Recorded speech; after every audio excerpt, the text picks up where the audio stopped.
कानपुर से शुरू हुए आई लव मोहम्मद मामला पूरे यूपी में फैल रहा है। कानपुर उन्नाव के बाद अब पीएम मोदी के संसदीय क्षेत्र वाराणसी में आई लव मोहम्मद के जवाब में संतों ने शंखनाद करते हुए आई लव महादेव का पोस्टर जारी किया है। सुमेरु पीठ के पीठाधीश्वर स्वामी नरेंद्रानंद ने कहा, भारत को नेपाल या बांग्लादेश नहीं बनने दिया जाएगा। अगर कोई नहीं माना तो उसे ठोक देंगे। सीएम योगी के मंत्री ने उत्तर प्रदेश में जाति आधारित रैलियों पर प्रतिबंध लगाने के फैसले का विरोध किया है। मंत्री ने कहा कि इस आदेश से वंचित और पीड़ित जातियों के न्याय और सम्मान पाने के रास्ते में बाधा आएगी।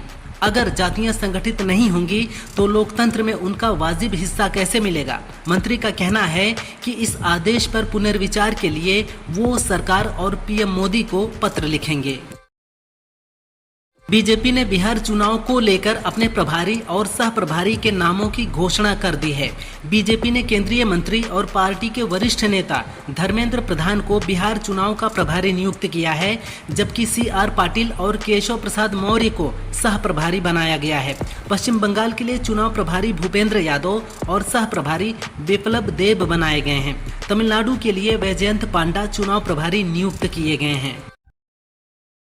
अपनी जनता पार्टी के राष्ट्रीय अध्यक्ष स्वामी प्रसाद मौर्य ने आजम खान की रिहाई पर प्रतिक्रिया दी है। स्वामी प्रसाद ने कहा, बीजेपी ने राजनीतिक द्वेष और बदले की भावना से प्रेरित होकर आजम खान पर झूठे आरोप लगाए। आजम खान दशकों से यूपी की राजनीति में महत्वपूर्ण स्थान रखते हैं। ये सत्य है कि सपा आजम खान के साथ कभी खड़ी नहीं हुई है। ये बहुत ही दुर्भाग्यपूर्ण है। सपा के एक और पूर्व विधायक इरफान सोलंकी को इलाहाबाद हाईकोर्ट से बड़ी राहत मिल गई है। आजम खान के बाद अब इरफान सोलंकी के भी जेल से बाहर आने का रास्ता साफ हो गया है। गुरुवार को गैंगस्टर एक्ट के तहत दर्ज मामले में भी उनकी जमानत याचिका इलाहाबाद हाईकोर्ट ने मंजूर कर ली है।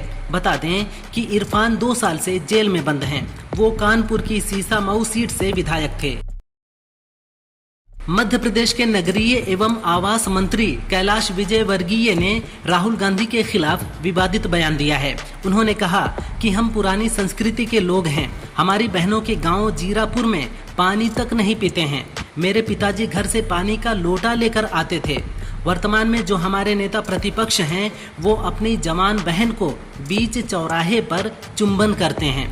ये संस्कारों का अभाव है। ये संस्कार तो विदेशी संस्कृति के हैं। दिल्ली हाईकोर्ट ने केंद्र सरकार और RBI को महत्वपूर्ण निर्देश दिया है। हाईकोर्ट ने कहा कि नए नोट जारी करने या छापने से पहले RBI और भारत सरकार दृष्टिबाधित नागरिकों की परेशानियों का समाधान करें। हाईकोर्ट ने ये फैसला उन याचिकाओं पर सुनवाई करते हुए लिया जिनमें दृष्टिबाधित व्यक्तियों द्वारा आसानी से पहचानने योग्य नोट और सिक्के जारी किए जाने की मांग की गई थी।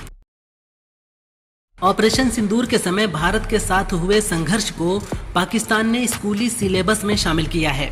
किताबों में पाकिस्तान ने तथ्यों को तोड़ मरोड़ कर पेश किया है। इन किताबों में दावा किया गया है कि भारत ने बिना किसी कारण के 7 मई 2025 को पाकिस्तान पर हमला किया और कश्मीर के पहलगाम में हुए आतंकी हमले का झूठा आरोप लगाया। जवाबी कार्रवाई में पाकिस्तानी सेना ने भारत के 4 राफेल फाइटर जेट्स और कई हवाई ठिकानों को तबाह कर दिए। GST कटौती के बाद रेल नीर की 500 मिलीलीटर की पानी की बोतल 9 रुपए और 1 लीटर की 14 रुपए में मिल रही है। ऐसे में वेंडर यात्रियों से अधिक रुपए नहीं ले सकते।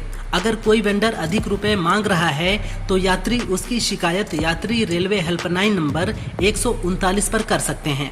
यहां से आपकी उचित मदद की जा सकती है।